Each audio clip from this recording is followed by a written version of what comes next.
Começamos agora mais um programa Contra a Capa, que é lógico, você já sabe, é aquele nosso encontro semanal em que recebemos aqui escritoras, escritores, mineiros ou que têm uma ligação, forte ligação com Minas Gerais, para poder falar sobre a sua arte, sobre a sua literatura, sobre a sua vida, sobre curiosidades. E hoje estamos aqui, nesse nosso oráculo, com um convidado que é formado em letras, literatura e é escritor, que é o Bernardo Lopes. Bernardo, seja bem-vindo a esse nosso espaço, que é seu agora, né, para esses livros que nós vamos falar e para os outros que virão.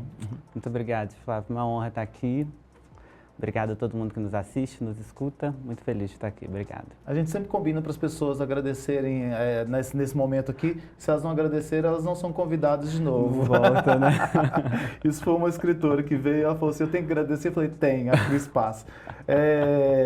A gente começa esse nosso bate-papo, mas antes dele eu queria lembrar onde as pessoas podem nos assistir ou nos ouvir. Então você pode acompanhar no portal do Jornal Hoje em Dia e também na TV Promove. Sempre às quintas-feiras, às 19 horas, um novo programa. Então toda semana um novo programa no portal Jornal Hoje em Dia e na TV Promove, que é o canal 12 da Claro TV. Mas também estamos na rádio web, que é o jornal a rádio web do jornal, né, que é Hoje em Dia, tem o ícone lá no portal, e nas rádios Alvorada FM, Difusora AM de Salinas, na Gorutubana de Janaúba, na Rádio Cidade FM de Corinto e também na Rádio Eldorado de Sete Lagoas. Bom, Bernardo Lopes, ele é formado em letras pela UFMG e é o atual presidente da Academia de Ciências e Letras de Sabará. Você é de Sabará? Você é nascido em Sabará? Nascido em Sabará. É autor de 5 livros físicos e a gente vai falar desses livros agora, então não vou dissecá-los nesse momento não. Nós vamos passar aqui para os livros e aí o Bernardo nos explica um pouquinho de cada um deles. E eu vou começar com a sua primeira obra publicada, que é justamente O que Disse o Imperador. O que disse o Imperador? E quem é esse Imperador? O Imperador, ele é um jornalista que é pai de uma das personagens principais. O livro é focado em 3 amigos de faculdade que têm muito sonho de ser intelectualmente reconhecidos, de serem intelectuais brilhantes, mas não fazem nada por isso, assim, só saem para beber, para namorar e preguiçar. Não tem esforço nenhum esforço. Mas estão sempre ali esboçando alguma coisa, discutindo ideias, né, vangloriando a própria inteligência, mas estão curtindo aquele período ali dos 20 e poucos anos e não tem ainda muita percepção de qual caminho eles devem realmente seguir. E o Imperador é meio que esse guru intelectual deles, que eles reverenciam, mas como ele é pai de uma das meninas, ela tem uma visão um pouco mais clara dele, né? Enquanto os amigos dela idealizam ele como um grande guru intelectual, ela meio que vê as falhas dele e pensa assim, vocês não fazem ideia de quem meu pai é, assim. Então, mas o livro é muito mais sobre a crise deles com o que eles querem ser e o que eles conseguem ser e também o quanto eles se veem um pouco espelhados na frustração um do outro, assim, sabe? E julgando sempre um ao outro, mas por dentro também eles não são, assim, os melhores exemplos, sabe? Esse livro é um xodó para mim, acho que é o meu livro menos lido, curiosamente, mas eu acho que é um livro muito franco e ele é um livro que experimenta muito com o estilo e muito com as vozes, sabe? Tem grandes influências, assim, de escritores de que eu gosto muito, sabe? Inácio de Loyola Brandão, tem muita influência do Moby Dick, ele toca muito no Moby Dick, né? Porque eu acho que o Moby Dick, ele foi essa descoberta para mim de que a gente pode escrever do jeito que a gente quiser, como a gente quiser, dentro do mesmo livro de várias formas. Isso foi muito libertador para mim, assim. Você pode fazer de tudo porque tudo já foi feito, assim. Então, não é uma gaiolinha, não, né? Não é uma gaiola, né? Não é um frasquinho, né? Então, o livro experimenta muito com a forma de contar a história e eu acho isso muito divertido nele e é um livro que me agrada muito. É o meu primogênito, né? Então, é o preferido que os outros estão ouvindo, né? Eu amo todos, né? Eu amo todos de paixão, mas eu tenho algo especial por ele porque eu vejo nele uma tentativa de...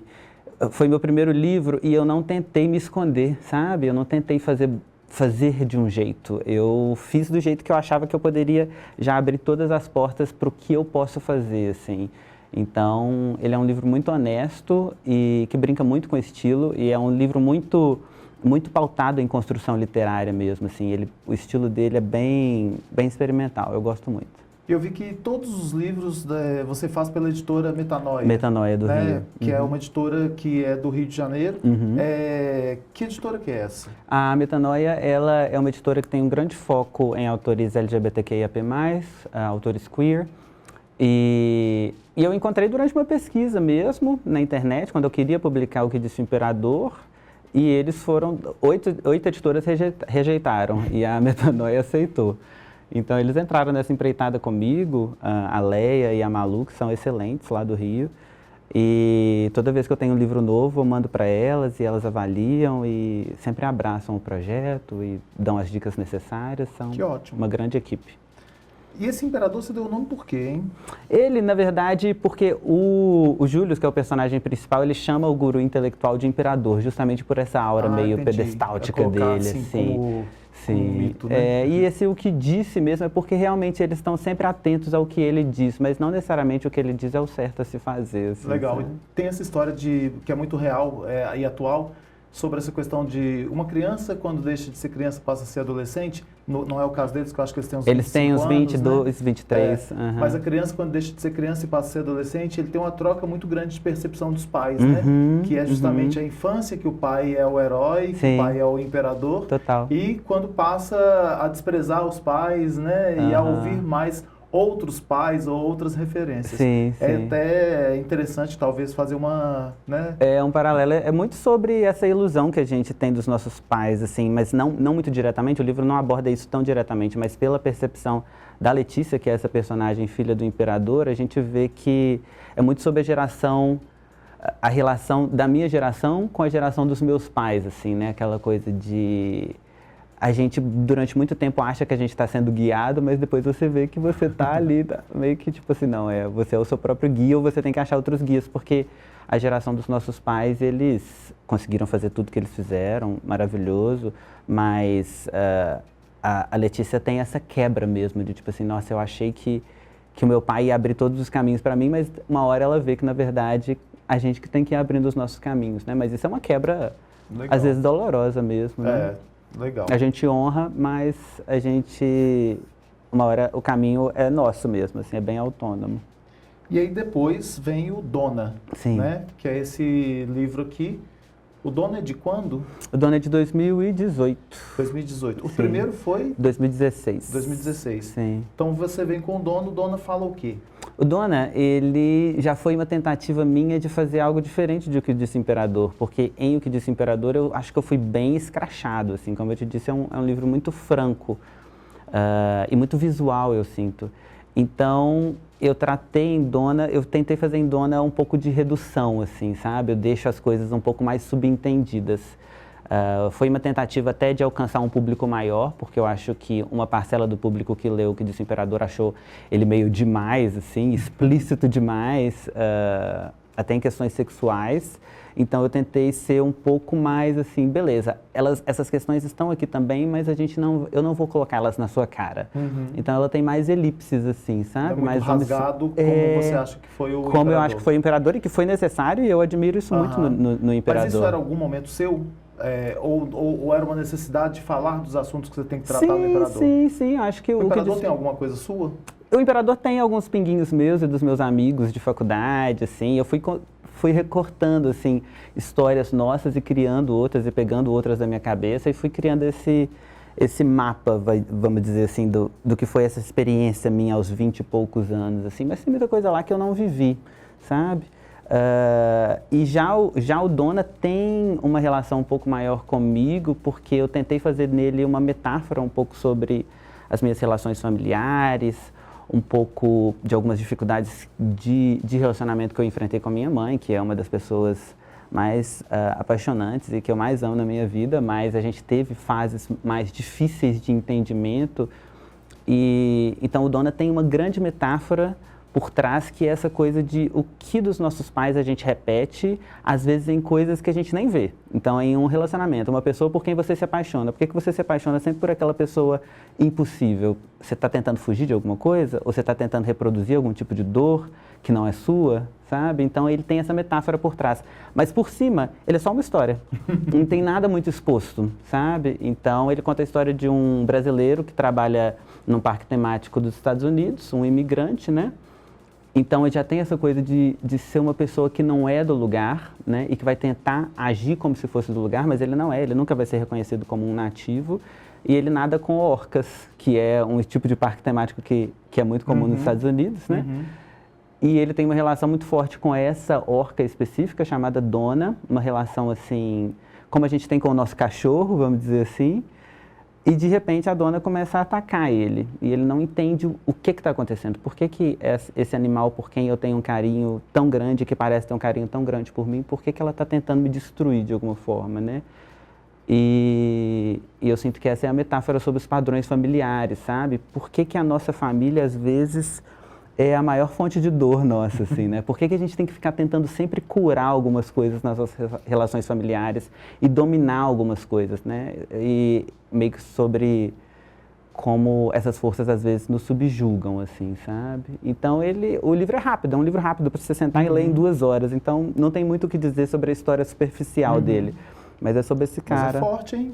É bem forte. A gente olha ele assim, não sabe o quão forte é a mensagem. E a capa ficou muito bem feita, né? Essa é a segunda capa, né? Ele foi lançado com uma outra capa azul, feita pelo meu primo Eduardo Dias, maravilhosa também. Mas a gente quis fazer uma coisa mais Pulp Fiction, assim, para essa.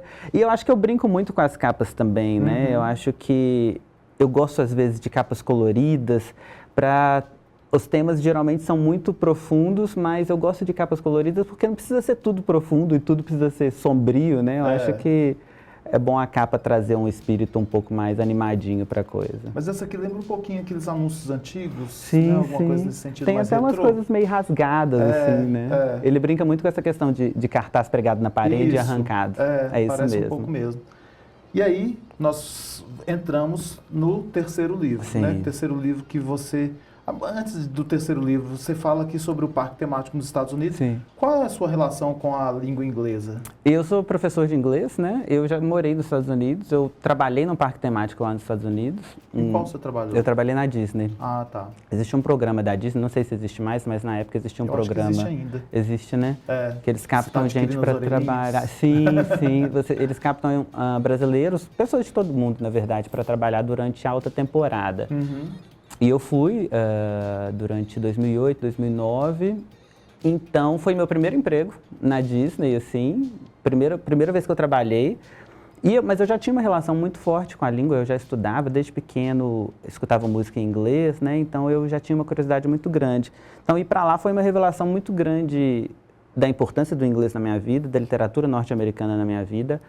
Mas chegou uma hora também que eu cansei, sabe? Acho que a gente sente falta das nossas raízes. Mas muito da cultura norte-americana ainda ficou comigo. Meu inglês evoluiu demais enquanto eu estava lá, então eu comecei a dar aula, virei professor.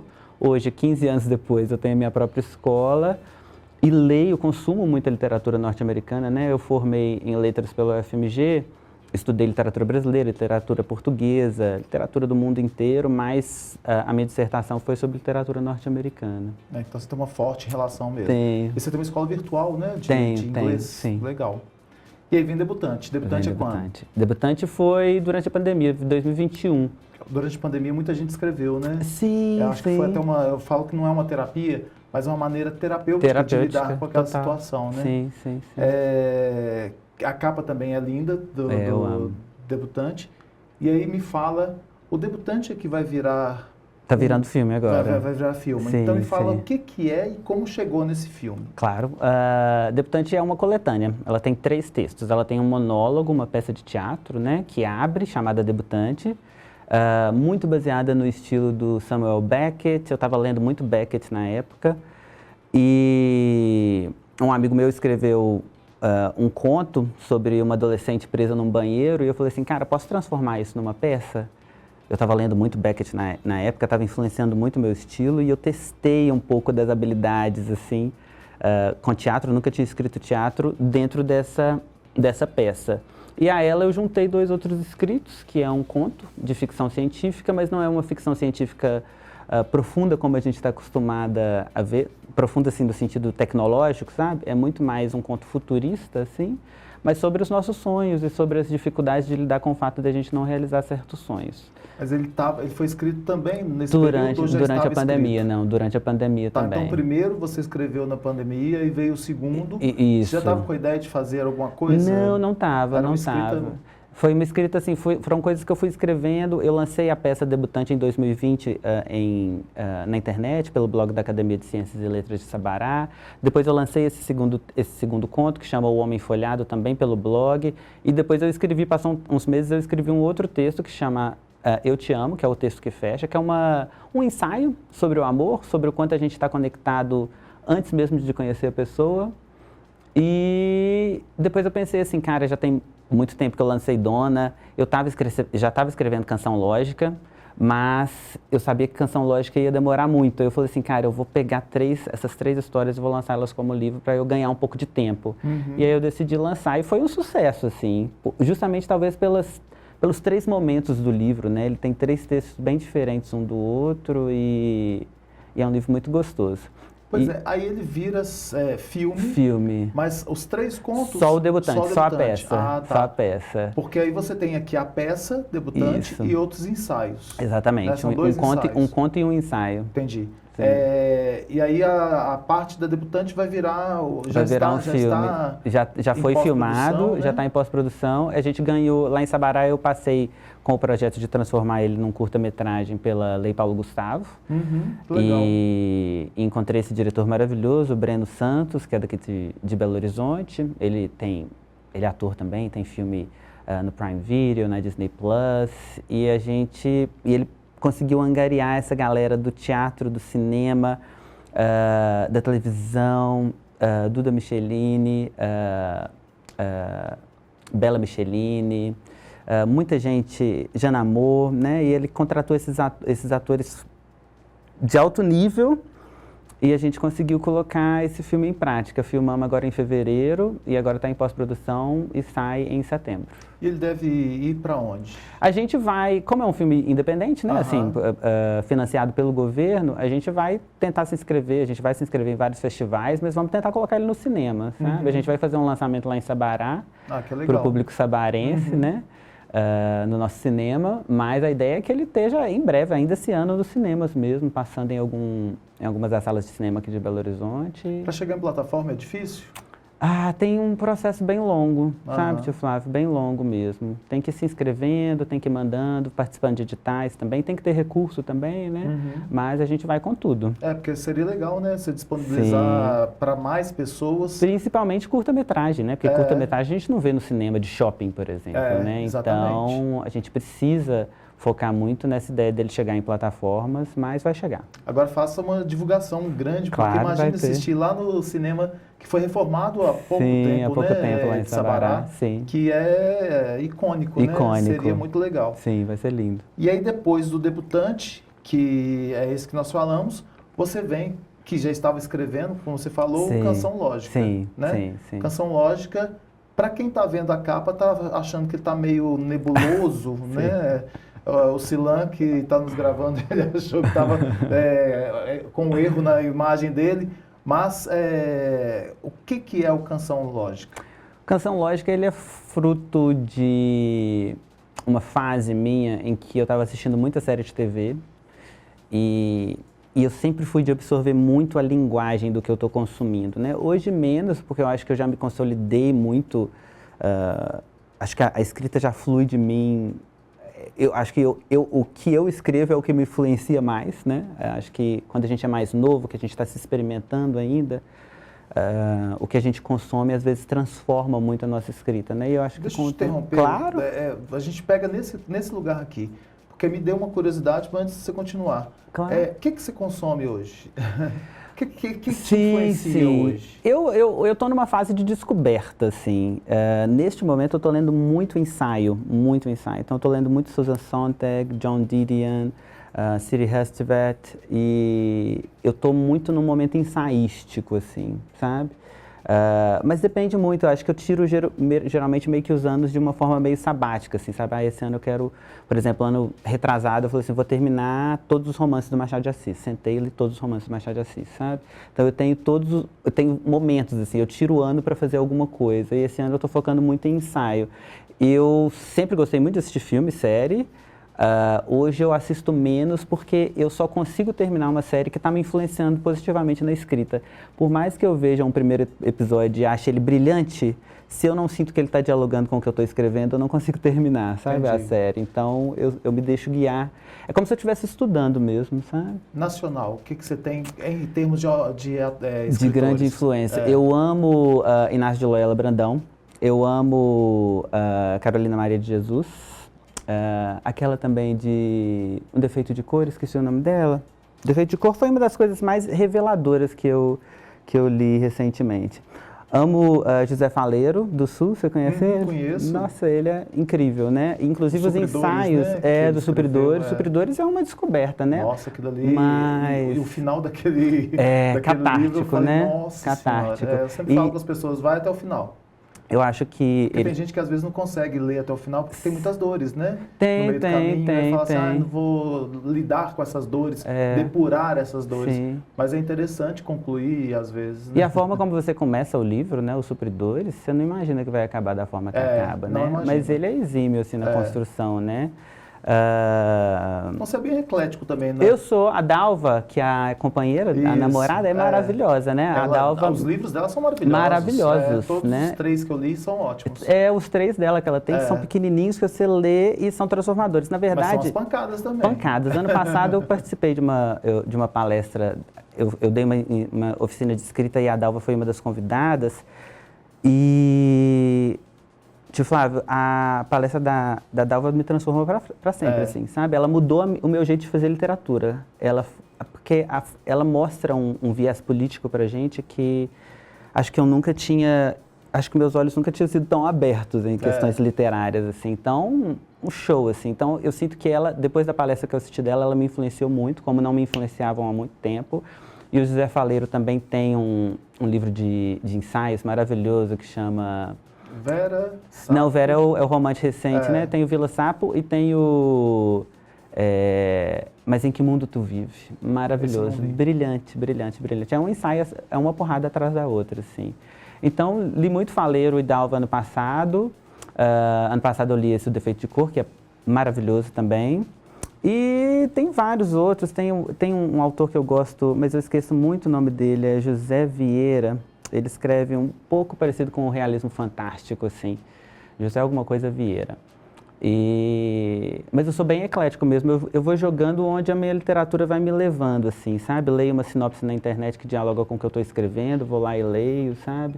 Não tenho... Os regimes que eu crio para eu consumir são bem, assim, focados no que eu estou escrevendo. Então, às vezes, eu passei por outras coisas. Então, aí vamos para cá. Voltamos para cá. Que eu te interrompi, peço desculpa, Sim, sem porque fiquei curioso para saber essas influências. Claro.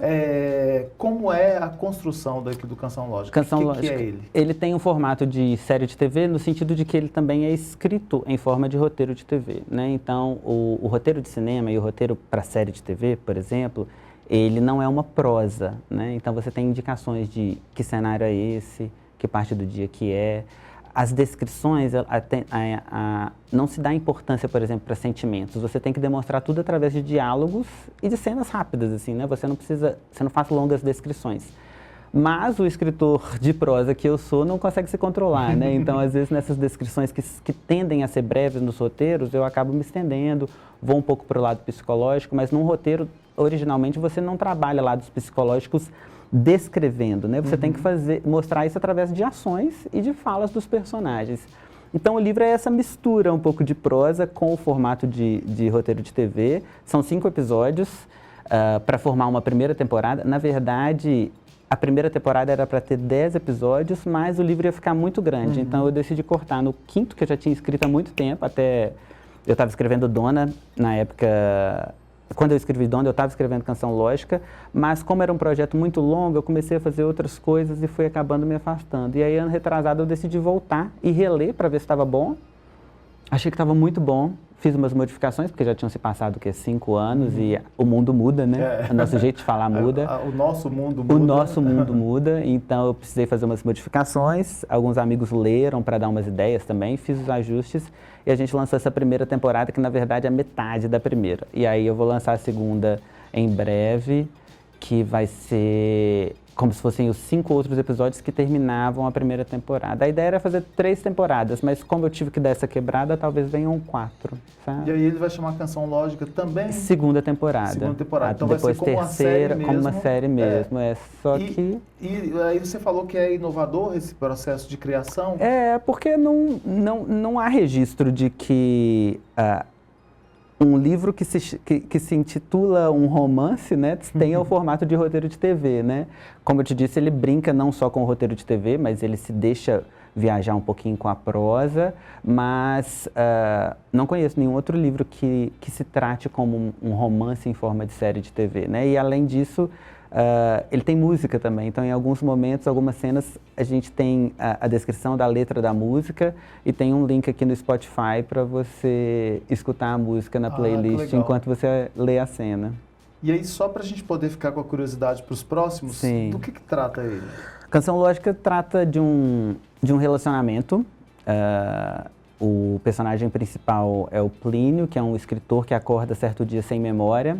Ele está na cama, parece que ele é casado, tem um filho de uns 4 anos, mas ele não entende ali no momento o que está acontecendo, ele está sem memória. Depois a família dele leva ele para o hospital e descobre que ele está com uma amnésia dissociativa, que é causada por estresse. E essa amnésia ela vai passar ao longo dos dias e as pessoas vão explicando para ele. Ele é casado com esse outro cara chamado João, eles cuidam dessa criança que é muito parecida com o João e de início a gente não sabe se ele é filho do João, se ele é adotado pelos dois. E mesmo quando a memória do Plínio volta, então assim, lá pelo 2º, 3º episódio, a memória dele praticamente já voltou toda, sabe? Então a questão da memória, ela vem como um catalisador, mas a questão é o que o Plínio vai ver depois que a memória dele vai voltando, que ele vai percebendo que talvez ele não esteja tão feliz nesse casamento e talvez ele esteja abandonando o projeto que ele tinha pessoal do que ele gostaria de ser desde adolescente, assim. Então ele fica nessa encruzilhada, né? Eu devo construir a família, continuar construindo a família que eu sempre sonhei em ter, ou eu devo seguir os meus sonhos, né? Essa bifurcação que nem sempre é necessária, né, Tio Flávio? Às vezes você consegue fazer as duas coisas, né? Você consegue realizar os seus sonhos e manter uma família, né? Mas ele é muito sobre essa crise de, tipo assim, ele realmente sente que ele tem que fazer ou uma coisa ou outra. E eu acho que pra gente que é homossexual, acho que a questão do relacionamento, né, do amor, do casamento, ela vai ser sempre uma chaga, sempre uma dificuldade, ou pelo menos pelas próximas gerações, uma chaga que a gente está tentando fechar, né? Acho que a forma como a gente constrói as nossas relações ao longo da vida, o fato da gente ter que se espelhar, às vezes, em relações heterossexuais, né? O espelho que a gente tem do casamento é o casamento heterossexual, né? Até que medida o casamento heterossexual é uma referência para o casamento homossexual? A gente tem que fazer exatamente as mesmas coisas? Só existe isso, né? Então, eu acredito que a minha geração que tá se casando, né? Eu sou casado, a gente está descobrindo o nosso papel dentro do casamento, a gente está descobrindo o nosso casamento, né? E é impossível fazer isso sem crise, né? E o livro é muito sobre essa crise. O que eu estou construindo que é realmente meu, o que é realmente necessário, o que eu estou reproduzindo, o que eu estou reproduzindo das referências erradas, o que eu preciso? E não se sabe o que se precisa, sabe? Você tem que meio que ir tateando. E eu acho que o livro foca muito nessa coisa de você chegar aos 30 e poucos anos e você perceber que você foi tomando decisões ao longo da sua vida que pareciam ser as decisões certas. Mas quando você vê, você afastou de uma coisa que você tinha como sonho ou como planos, né? E mesmo... Às vezes você olha para trás e fala assim, parece que isso foi uma decisão errada, mas na hora que você tomou parecia a decisão certa, então não tem muito escape, sabe? O livro é muito sobre essa crise, sabe? Legal. próximo sai em setembro, que você falou? Não, em setembro sai o filme. Eu estou escrevendo agora um roteiro de longa-metragem, então Canção Lógica, segunda temporada, está atrasado. Você não pode ficar fazendo esses breaks muito grandes, senão você mata com os seus leitores, né? Mas na Netflix também, né? Pois é, dá uma ódio da Netflix.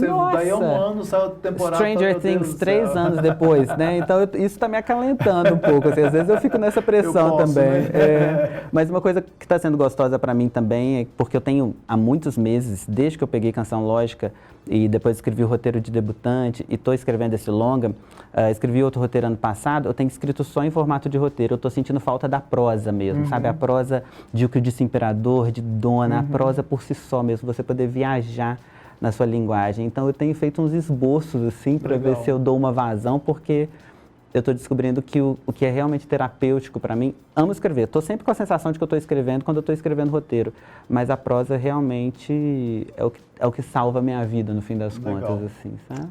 Legal, muito bom.